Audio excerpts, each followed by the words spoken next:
Bonjour à tous, je vous souhaite la bienvenue encore une fois aujourd'hui dans le nom du Seigneur Jésus et puis pour le temps que nous allons passer ensemble dans la parole de Dieu. Aujourd'hui, j'aimerais terminer ce qu'on a débuté il y a quelques semaines sur les dangereuses infiltrations que Pierre nous certifie qu'elle est venir. Et puis, il y a une chose que j'aimerais qu'on remarque en finalisant ce sujet-là. Et puis, c'est ce que Pierre nous dit dans sa deuxième épître, au premier verset du deuxième chapitre. Et j'aimerais qu'on le lise ensemble. Et c'est quelque chose par lequel on peut vraiment reconnaître un faux docteur. Ça nous dit, il y eut parmi le peuple de faux prophètes, et il y aura de même parmi vous de faux docteurs qui introduiront sournoisement des sectes pernicieuses, des hérésies. C'est ce qu'on a vu ensemble. Comment est-ce qu'ils œuvrent, le moyen à travers lequel ils œuvrent, c'est à travers les sectes pernicieuses. Mais voici ici ce qui vraiment nous fait voir qu'une personne est un faux prophète et qui, reniant le maître qui les a rachetés, attireront sur eux une ruine soudaine. Reniant le maître qui les a rachetés. Tout ce qui introduisent leur hérésie, leurs enseignements, ultimement renie le maître. Et ça, c'est la façon par laquelle on peut reconnaître un faux docteur au-dessus de toute chose. C'est qu'il renie, c'est qu'il ne tienne pas compte, justement, des paroles du Seigneur Jésus, qu'il ne tienne pas compte de son enseignement. Ils ne tiennent pas compte de l'ensemble de son enseignement et ils agissent entièrement d'une autre façon. Autrement dit, ils rejettent, ils refusent même et ils renoncent aux choses que Christ lui-même nous a enseignées. Paul le dit de cette façon-là. Autrement dit, ils prêchent un autre Jésus. Ils sont animés d'un autre esprit et leur message est un autre évangile. On retrouve ça dans Galates 1 et dans 2 Corinthiens 11, n'est-ce pas? On a regardé ça même à maintes reprises. Mais ici, Pierre nous fait part au verset 10 que c'est des gens qui méprisent l'autorité. Et ce qui est intéressant, le terme qui est utilisé pour autorité vient du mot Seigneur. Autrement dit, ces gens-là ne tiennent pour rien la seigneurie et la souveraineté du Maître. C'est eux autres qui mènent leurs affaires et ils prêchent selon leur ligne de pensée et ils prêchent leurs intérêts. Ils tiennent pour rien, même ils pensent de rien des choses que Christ vraiment a enseignées. C'est plus important, eux, ce qu'ils enseignent, que qu'est-ce que le Maître enseigne. Et c'est la pensée ici qui est rattachée dans le fait qu'ils méprisent l'autorité. Ils méprisent la seigneurie de Christ, que c'est lui qui est le Maître et c'est lui qui doit diriger nos vies. Et donc, ils le renient dans leur doctrine, dans leurs œuvres, dans leur moralité. Et c'est ce qu'on a vu ensemble. Ils vont enseigner des choses qui ne sont pas rattachées aux paroles de Christ. Et nous avons vu ça il y a une couple de semaines. Et j'aimerais juste relire dans 1 Timothée 6, lorsque Paul encourage Timothée au verset 3, il nous dit, si quelqu'un enseigne de fausses doctrines, qu'il introduit des choses qui sont fautives, et ne s'attache pas aux saines paroles de notre Seigneur Jésus-Christ et à la doctrine qui est selon la piété, il est enflé d'orgueil, il ne sait rien. Donc, ils introduisent des fausses doctrines, des hérésies qui renient le Maître, qui renient les saintes paroles de notre Seigneur Jésus-Christ et qui opposent la doctrine qui est selon la piété. Et c'est ce qu'on voit à travers les enseignements qu'ils donnent. Ils viennent contredire ce que le Seigneur lui-même nous a enseigné. Et on en voit alentour, partout, on voit ces choses-là qui prennent place. Pensez au message qu'on entend de plus en plus de nos jours, c'est que Dieu veut que tu aies une meilleure vie maintenant, une belle vie, une vie remplie de richesse et de prospérité. Ils mettent un emphase sur les bénédictions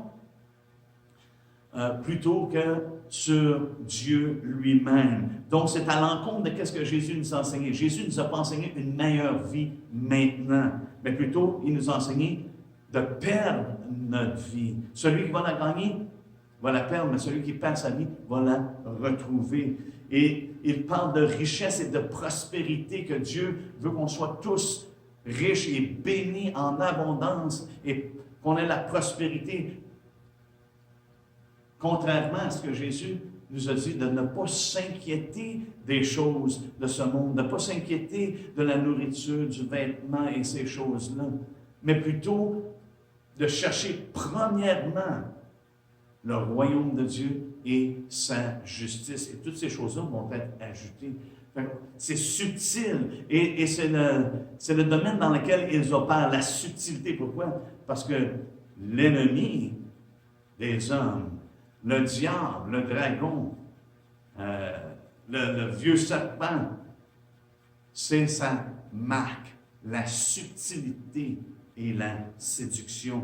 Et ces personnes-là parlent de choses qui se retrouvent dans la parole, mais jamais nous sommes enseignés par le Seigneur ni par les apôtres de chercher ces choses-là, la richesse et la prospérité ou une meilleure vie.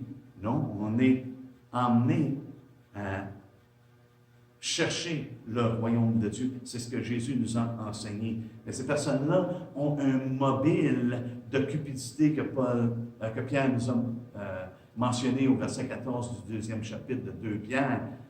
Ils ont pour mobile une cupidité et malheureusement, c'est ce qui met l'emphase sur les choses de ce monde plutôt que de chercher les choses d'en haut.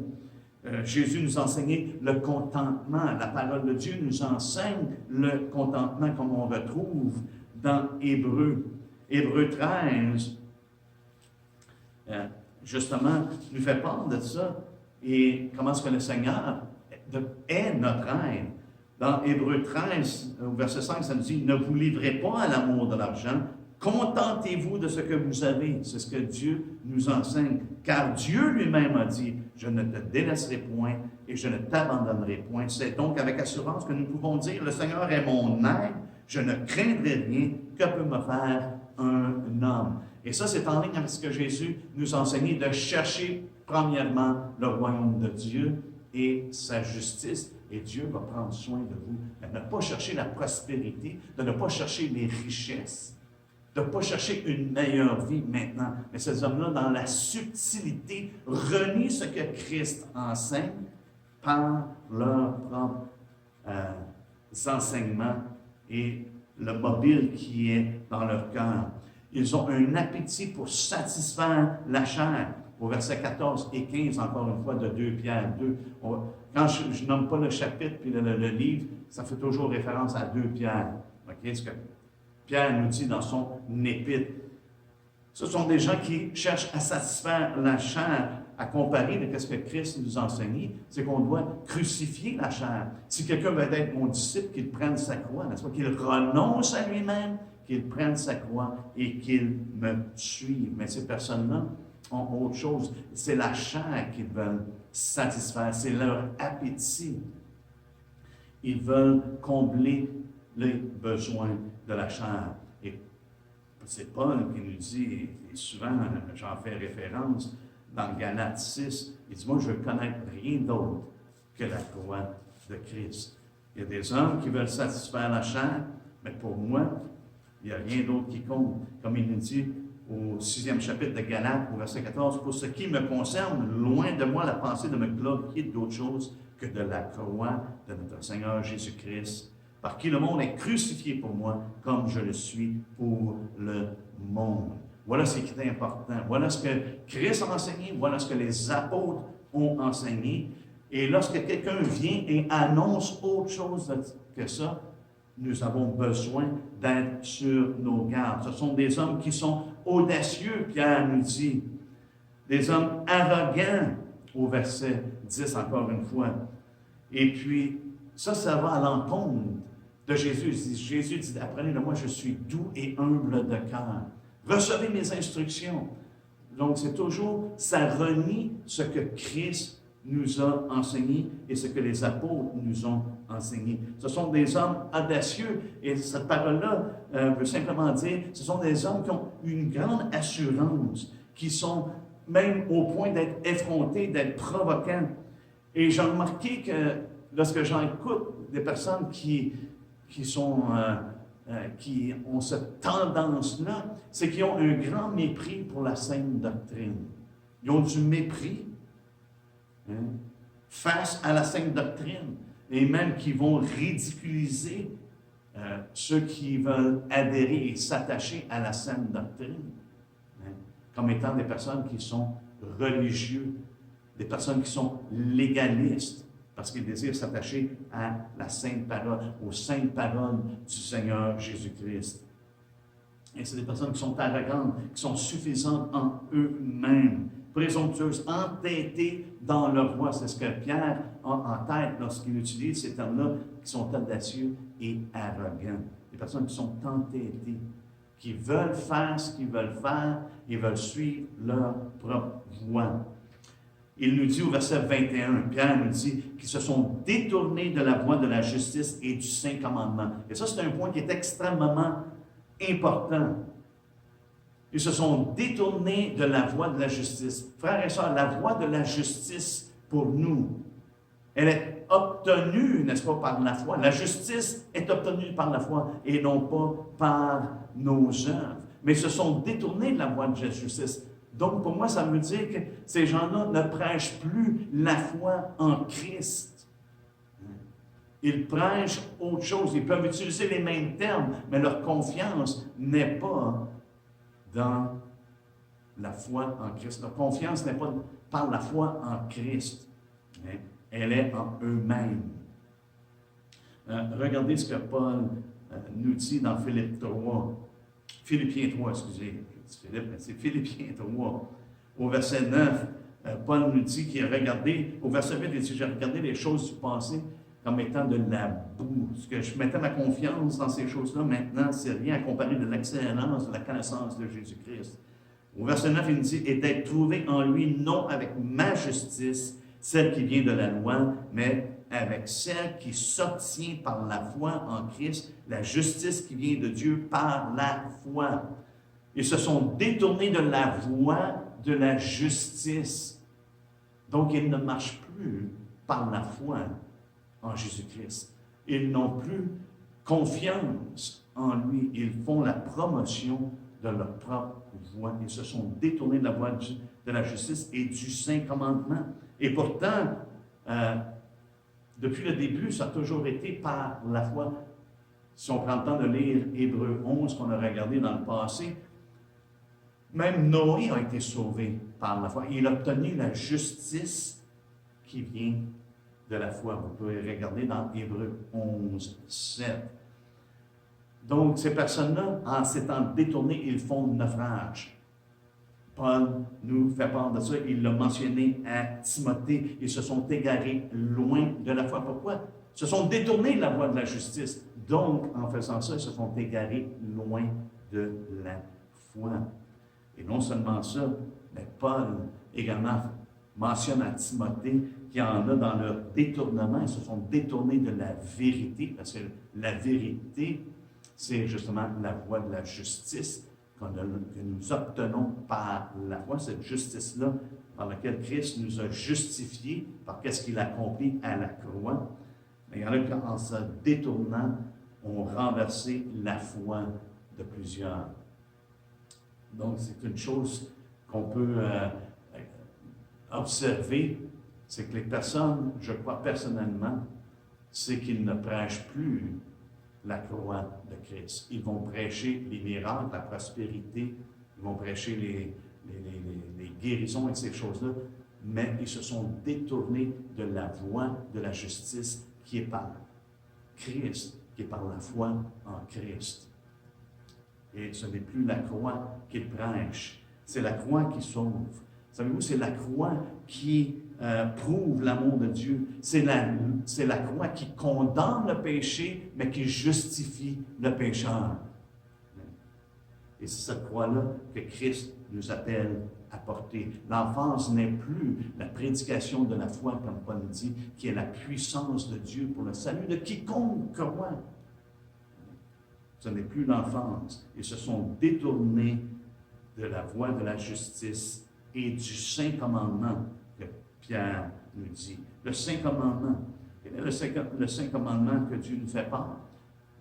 Lorsque Jésus a été demandé, c'est quoi le plus grand des commandements? C'est d'aimer Dieu. C'est ce que Jésus a répondu. Et le deuxième est semblable, d'aimer son prochain. Mais Jésus, lorsqu'il a parlé avec ses disciples, il dit, je vous donne un nouveau commandement. Quel est ce nouveau commandement? Ce nouveau commandement-là, c'est de nous aimer les uns les autres comme il nous a aimés. Mais ici, ils se sont détournés de ça. Ce n'est plus maintenant l'appel de donner notre vie pour les frères à l'exemple que Christ nous a donné. Leur concentration est sur eux-mêmes. C'est un message qui est égoïste et c'est pour leur avantage. C'est pour leur avantage. Je pense qu'on a lu la semaine passée ou la semaine d'avant, et j'aimerais le relire dans 2 Jean, vraiment, comment est-ce qu'on peut reconnaître l'amour, le vrai amour. On le voit dans 1 Jean 5. À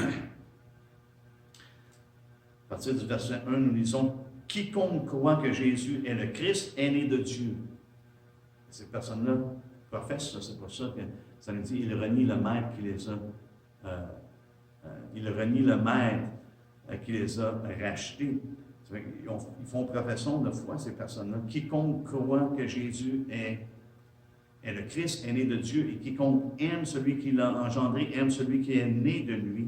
Nous connaissons que nous aimons les enfants de Dieu lorsque nous aimons Dieu et que nous pratiquons ses commandements, car l'amour de Dieu consiste à garder ses commandements, et ses commandements ne sont pas pénibles.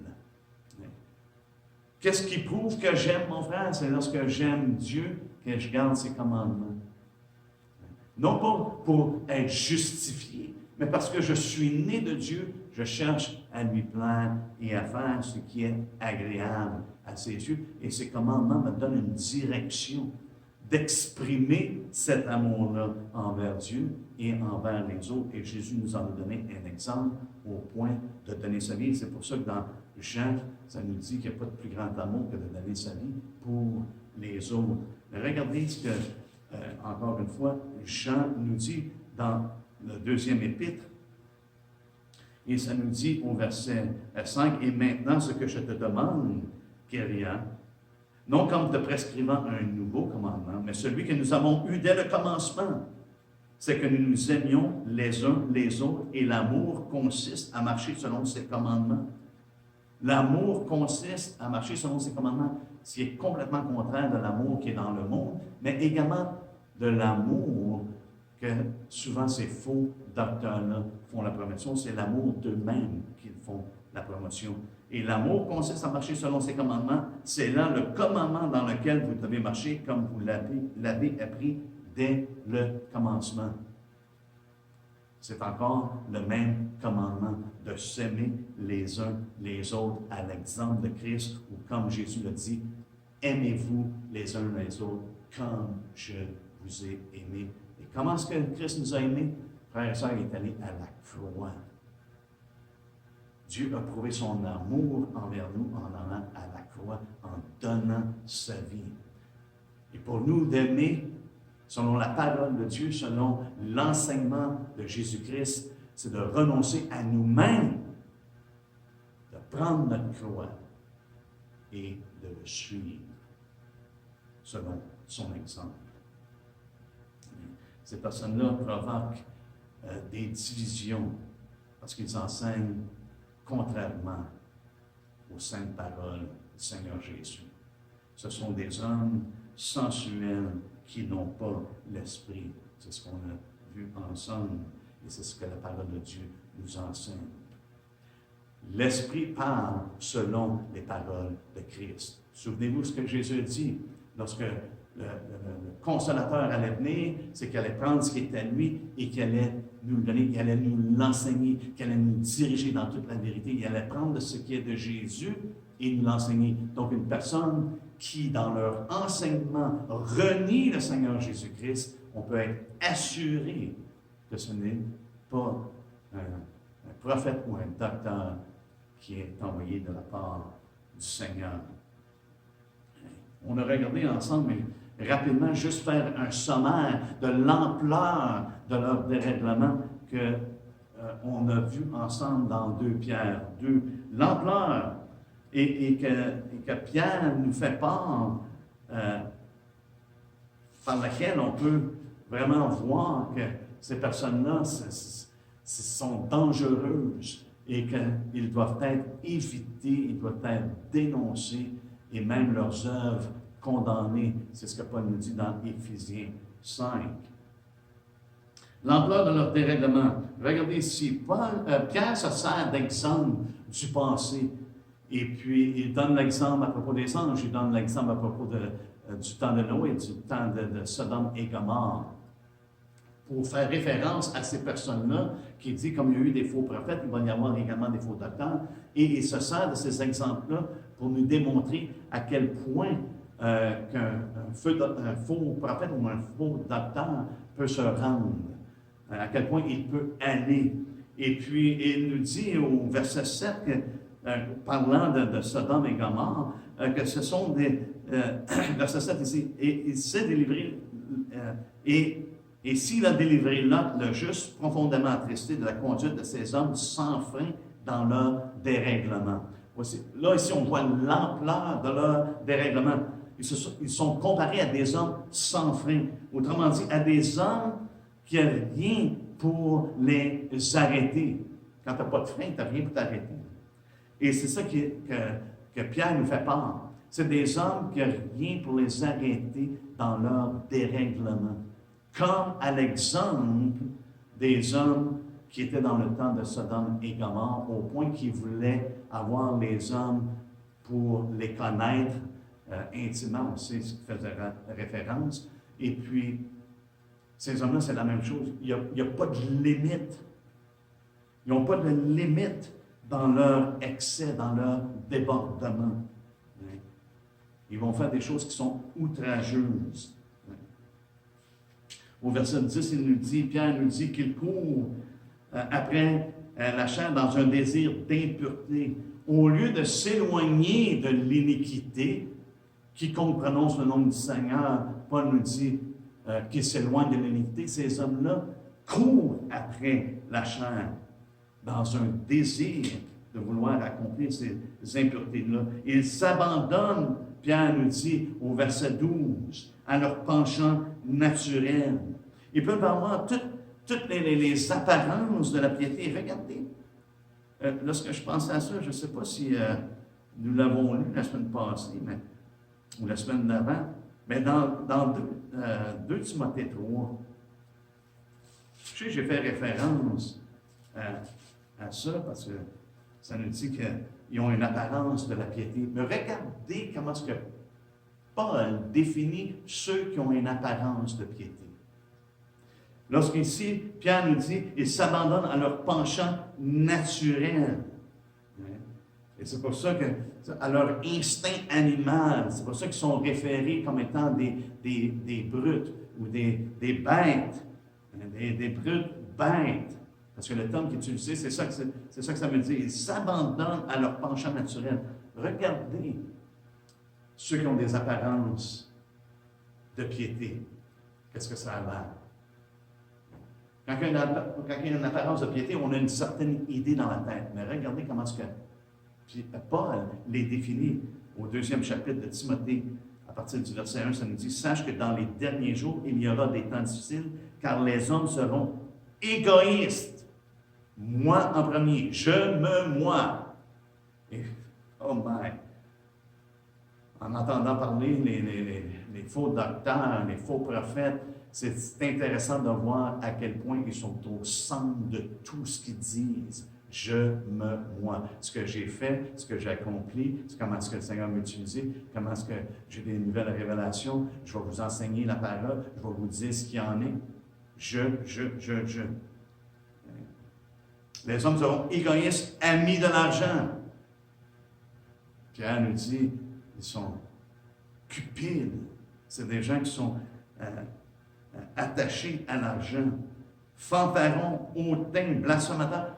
Écoutez, ils viennent, et on va le voir, juste comme résumé, comment est-ce qu'ils se donnent bonne chère parmi nous. Des fanfarons, hautains, blasphémateurs, rebelles à leurs parents, ingrats, irreligieux, insensibles, déloyaux, calomniateurs, intempérants, cruels, ennemis de gens de bien, traîtres, emportés, enflés d'orgueil, aimant le plaisir plus que Dieu, ayant l'apparence de la piété, mais reniant ce qui en fait la force. Frères et sœurs, c'est la doctrine de la piété, c'est l'enseignement des saintes paroles de Christ, c'est la grâce de Dieu qui en est la force. Et ces personnes-là renient, ils aiment mieux le plaisir, ils ont une apparence de piété, mais ils renient ce qui en fait la force. Et Paul nous dit, éloigne-toi de ces hommes-là. Il n'y en a pas juste un. Il dit, éloigne-toi de ces hommes-là. Il y en a qui s'introduisent dans les maisons. Faites attention. Et, comme je l'ai mentionné à maintes reprises, on vit dans un temps où ce que l'infiltration dans les maisons est encore plus grande que jamais à travers les moyens de l'électronique, n'est-ce pas?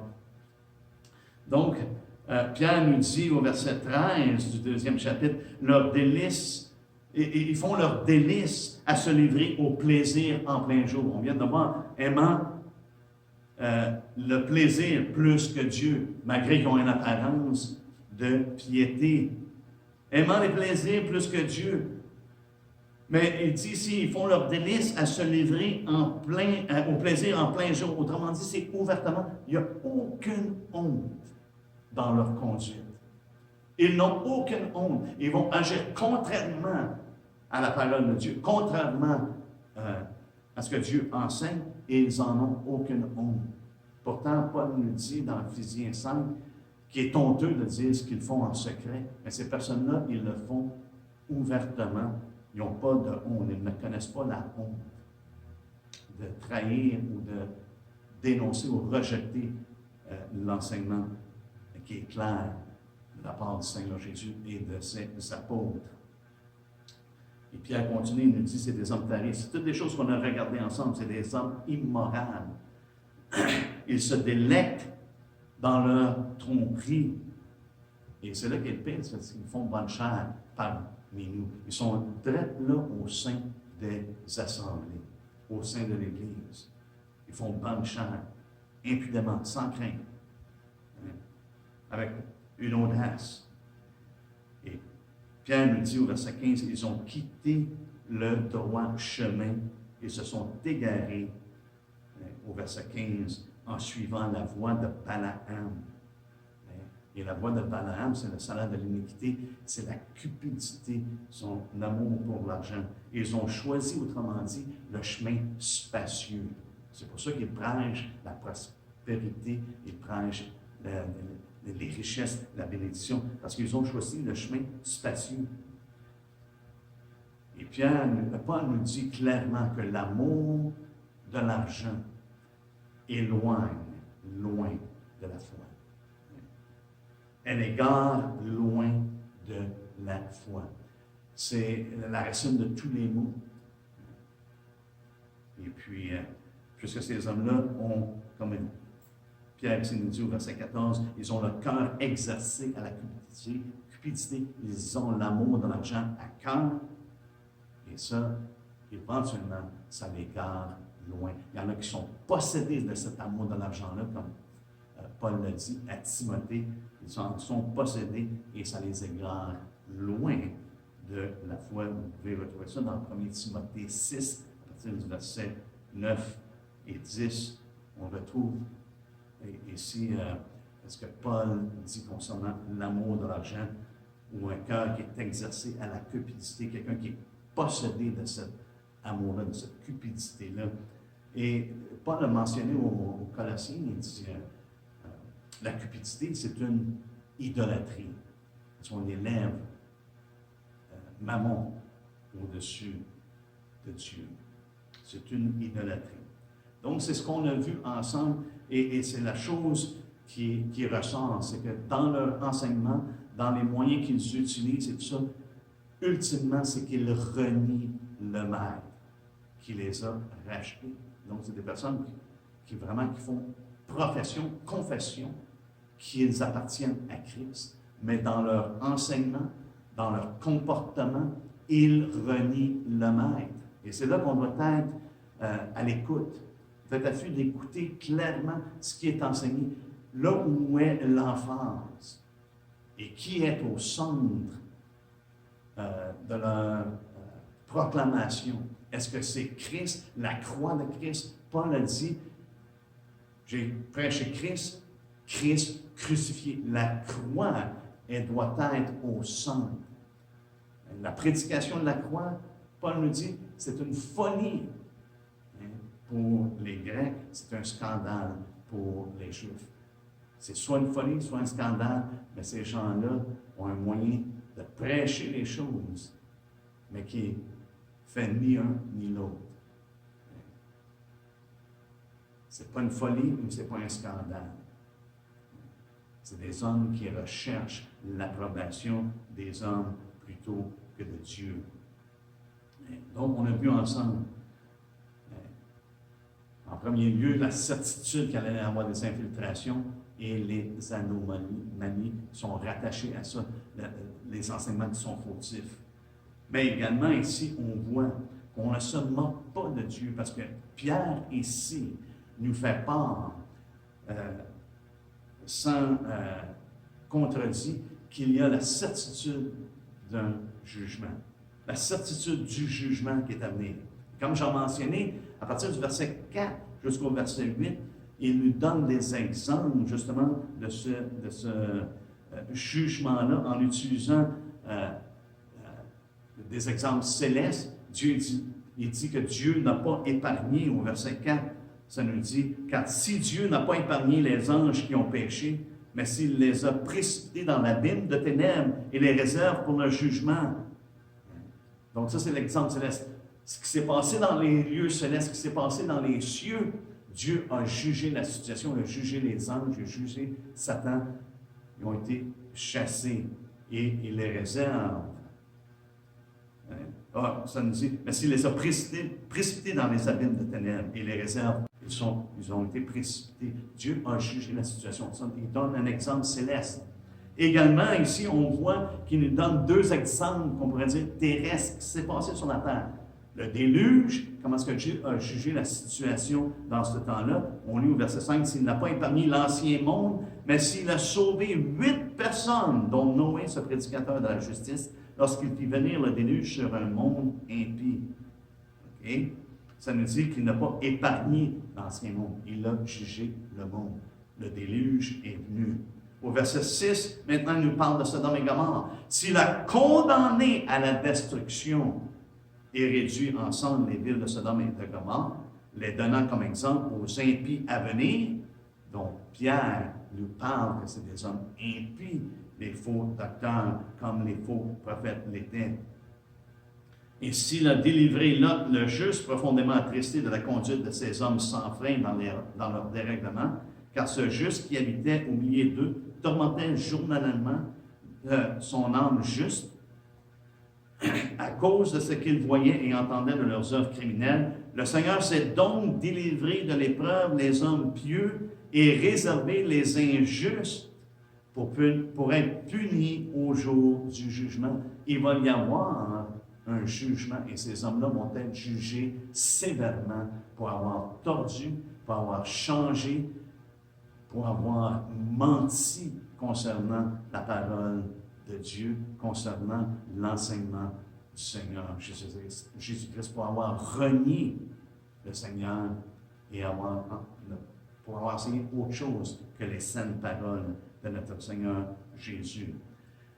Au premier verset, Pierre nous dit, lorsqu'il parle, reniant le maître qui les a rachetés, il nous dit ceci, il dit, ils attireront sur eux une ruine soudaine. Autrement dit, ils ne s'attendront pas à ce qui vont leur arriver. Ils pensent qu'ils font la bonne chose tout en reniant le maître. Parce qu'ils se disent rachetés ici. Reniant le maître qui les a rachetés, ils professent qu'ils sont rachetés par Jésus-Christ. Ils ne s'attendent pas à ce qui va venir. Mais la certitude est là. On continue au verset 3. Par cupidité, ils vous exploiteront au moyen des paroles trompeuses. Et ce n'est pas une petite chose que d'exploiter ou de faire de la marchandise avec la parole de Dieu et le peuple de Dieu. Souvenez-vous que Jésus, c'est vraiment un des seuls moments qu'on voit lorsqu'il a renversé les tables, qu'il a chassé les gens, qu'il s'est fait un fouet. Pourquoi? Parce qu'ils ont fait de la maison de son père une caverne de voleurs. Il faisait de la marchandise dans le temple. Ce n'est pas une petite chose. Et ici, c'est ce qu'il nous dit. Eux que menacent depuis longtemps, encore au verset 3, eux que menacent depuis longtemps la condamnation et dont la ruine ne sommeille point. Et là, eux que menacent depuis longtemps la condamnation. Ces choses-là, Dieu en a parlé depuis toujours. On ne marche pas à l'encontre de Dieu, on ne renie pas Dieu sans qu'il y ait des conséquences fatales. Et aussi, il dit la ruine ne sommeille point. Autrement dit, elle ne dort pas, elle est alerte, elle est prête à agir. Il va y avoir un moment où les hommes, ces hommes-là vont avoir également à rendre compte à Dieu. Et c'est l'exemple qu'il donne. Ils sont réservés au verset 9, ça nous dit qu'ils ont été réservés, que Dieu a réservé les injustes pour être punis au jour du jugement. Et dans Jude, lorsque Jude parle de ces choses-là, il rajoute un autre aspect. Il dit, subissant la peine d'un feu éternel. Il parle ici, justement, de l'enfer. Ces personnes-là vont se rendre directement en enfer. Ils vont subir la peine d'un feu éternel comme Sodome et Gomorrhe qui ont été jugés à cause de leur impiété. Pareillement, ces faux docteurs-là, ces faux prophètes-là vont être jugés aussi sévèrement qu'eux. Au verset 12, il nous dit, ils périront. Ils vont périr. Regardez, ça dit, mais eux semblables à des brutes, des bêtes, qui s'abandonnent à leur penchant naturel et qui sont nées pour être prises et détruites. Ça, c'est les bêtes normales. Il parle d'une manière injurieuse de ce qu'ils ignorent et ils périront par leur propre corruption. Corruption. Ils vont périr par leur propre corruption. Ce n'est pas qu'ils ont été prédestinés d'être comme ça. Non, c'est leur propre corruption. Pourquoi? Parce qu'ils se sont détournés de la voie de la justice. Ils se sont détournés du Saint Commandement. Ils se sont détournés de la vérité. Et ils vont payer le prix. Ils vont recevoir, comme ça nous dit ici, recevant ainsi le salaire de leur iniquité. Et je pense à Matthieu 7, lorsque le Seigneur dit, je ne vous ai jamais connu, vous qui commettez l'iniquité. C'est des hommes qui se sont donnés, se sont détournés de la voie de la vérité pour commettre l'iniquité, de marcher dans la voie à l'exemple de Balaam, malgré que le Seigneur lui avait premièrement dit, non, vas-y pas. Mais il a insisté, le Seigneur a dit, OK, suis tes voies, hein, parce qu'il avait la cupidité à cœur. Au verset 14, Pierre nous dit, ce sont des enfants de malédiction. Paul nous dit qu'on est tous par nature des enfants de colère. Dans notre état naturel, c'est ce que nous sommes. Et c'est comme si Pierre ici nous fait part également que ces personnes-là retournent à leur état naturel, ce qu'ils étaient auparavant. Et regardez ce qu'il dit au verset 17. Il dit, ces gens-là sont des fontaines sans eau, des nuées que chasse un tourbillon. L'obscurité des ténèbres leur est réservée. On sait que les ténèbres, c'est la noirceur, n'est-ce pas? Mais ici, c'est comme il met un double emphase de la terreur que ça va être. L'obscurité l'éternité des ténèbres. L'obscurité des ténèbres leur est réservée. C'est ce qui les attend. Pourquoi? Parce qu'ils ont renié le Seigneur. Et par le moyen d'œuvres impieuses, par le moyen de paroles qui sont trompeuses, fausses, vaines, ils ont renversé la foi de plusieurs. Et encore une fois, Jude nous dit une chose qui ajoute à ce que, dans le même contexte que ce que Pierre nous dit dans sa deuxième épître, dans Jude, ça nous dit l'obscurité des ténèbres leur est réservée pour l'éternité.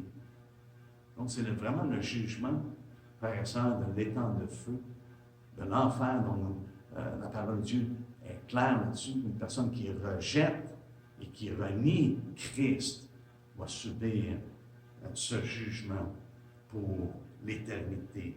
Un feu est réservé pour ces personnes-là. Et c'est là la bonne nouvelle. C'est pour ça l'importance de prêcher la croix de Christ, parce qu'il nous a rachetés. Il nous sauve de la colère. Il nous sauve du jugement à venir, parce qu'on met notre foi en lui. Et c'est pour ça que je pense que nous sommes dans un temps où ce qu'on doit véritablement faire connaître Christ, faire connaître Jésus, qui est le chemin, la vérité et la vie, et dont personne ne peut venir au Père que par lui. C'est le message, c'est le mandat que nous avons reçu de sa part.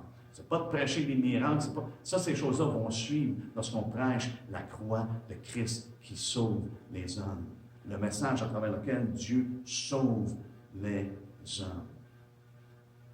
Et c'est ce que Jésus est venu accomplir. Et c'est pour ça que Pierre nous dit que leur dernière condition est beaucoup pire. Est pire qu'en premier. Pourquoi? Parce qu'ils se sont détournés. Ils sont retournés à leurs vraies affaires. Ils se sont engagés de nouveau dans les souillures dans lesquels ils se trouvaient. Dans Deutéronome, on a regardé ça ensemble dans Deutéronome 13, 11. Un des actes les plus criminels qu'on peut retrouver dans les Écritures, c'est de se détourner de Dieu. Et c'est pour ça que le proverbe dont Pierre ici fait référence en terminant, il nous dit ici au verset 22, « Il leur est arrivé ce que dit un proverbe vrai. Le chien est retourné à ce qu'il avait vomi, et la truie n'avait s'évaudré dans le bourbier. » C'est ce qui leur est arrivé. Ils sont retournés en arrière. Et ce qu'ils font doit être sévèrement jugé. Mais pour nous, on doit être à l'écoute. On doit veiller et on doit examiner. Nous avons un mandat et une responsabilité, frères et sœurs, d'examiner toutes choses et de retenir ce qui est bon.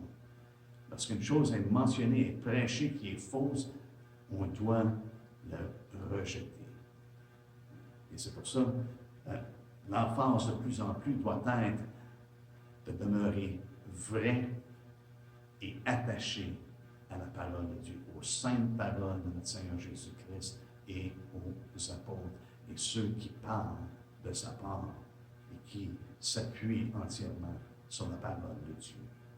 Que le Seigneur nous garde et qu'on continue d'avancer en ayant les deux pieds sur le rocher, sur un fondement qui est solide, inébranlable, et que notre Seigneur nous rende inébranlables dans les temps dans lesquels nous sommes, pour persévérer jusqu'à la fin.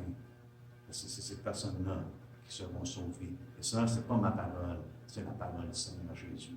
Et toute autre doctrine qui vient contredire ça, frères et sœurs, ne vient pas de la part du Seigneur. Je suis rendu à un point qu'il n'y a aucune autre parole qui compte que celle que Jésus nous a donnée. Amen. Est-ce qu'on peut terminer ensemble dans un temps de prière? Père, on veut te rendre grâce encore une fois pour ta parole. On désire être de ceux qui sont à l'écoute, de ceux, Seigneur Dieu, qui prennent soin de bien écouter. Tu nous dis de faire attention comment est-ce qu'on écoute, comment est-ce qu'on entend. Seigneur, on veut être de ceux qui entendent ce que ton esprit dit, on entend ta parole, qu'on la met en pratique, Seigneur Dieu. On te rend grâce au nom de Jésus pour toute ta bonté, pour tout ce que tu as accompli, et Seigneur Dieu, tout ce que tu nous as donné en Jésus-Christ.